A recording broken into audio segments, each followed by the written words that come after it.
Bonjour à tous, nous poursuivons aujourd'hui avec la 13e et dernière Mishnah du 4e Pérec. La Mishnah nous rapporte ici un autre cas de ce chiour de 1% pour pouvoir annuler la terouma qui est tombée dans du choulin. La terouma ne peut être mangée que par un Kohen si elle se mélange avec quelque chose de choulin et qu'il n'y a pas sang pour annuler la terouma, donc le mélange serait interdit à Israël. Il ne pourrait être donné qu'à manger qu'à un Kohen. Généralement, ce que l'on fait, c'est que l'on vend un Kohen, parce qu'il n'y a que un de terouma, on va dire, et 50 de choulin. Donc le Kohen lui a le droit à un de terouma. On lui vendra les 50 autres, moins cher que le prix habituel, puisque c'est quelque chose qu'il n'y a que le Kohen qui peut manger, donc il y a moins de demandes. Mais on pourra quand même le vendre au Kohen, sauf le CA qui revient au Kohen, puisque c'est de la terouma. Lorsqu'il y a 100 contre cette terouma, on prend un CA, une mesure, donc un qu'on donne au Kohen, et les 100 autres sont permis. Amar Rabbi Yossé raconte ici le cas suivant. Maaseh Balifnei Rabbi Akiva, c'était le cas qui est arrivé devant Rabbi Akiva, Bechamishim agudot shel yarek. Il y avait 50 agudot, donc 50 bottes de légumes, 50 agoudas, donc des légumes attachés ensemble, Shenafla achat mem letocha. Et il y avait une agouda de légumes qui est tombée dans les 50, mais cette agouda a été Chetziat Trouma. Il n'y avait que la moitié de terouma.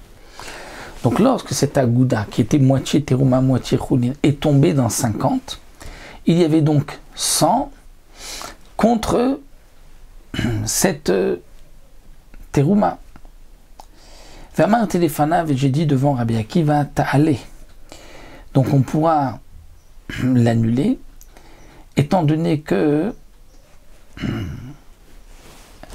il y a maintenant 100 contre cette terouma, puisque la terouma ici n'était que la moitié de la agouda, il y a 50 agoudas.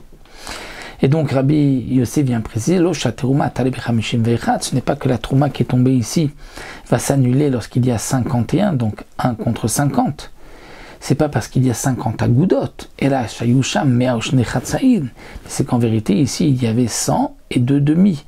Étant donné que cette agouda n'était que moitié terouma, donc lorsqu'elle est tombée dans 50, il n'y a que la moitié d'une agouda qui est tombée dans 100 moitiés, 100, avec celle qui est agoudée donc dans 100, une moitié, puisqu'il y avait donc 100 et 2 demi, 100 et 2 demi, et c'est pour cela que la terouma a pu s'annuler.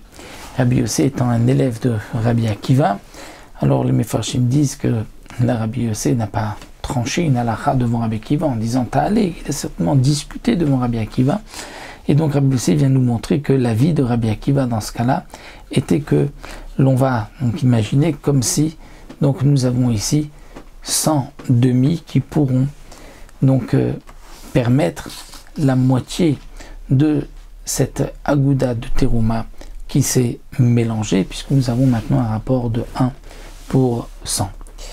Voici donc maintenant pour ce 4e Pérec, et Bezrat Hashem, on se retrouvera pour un nouveau Pérec la prochaine fois.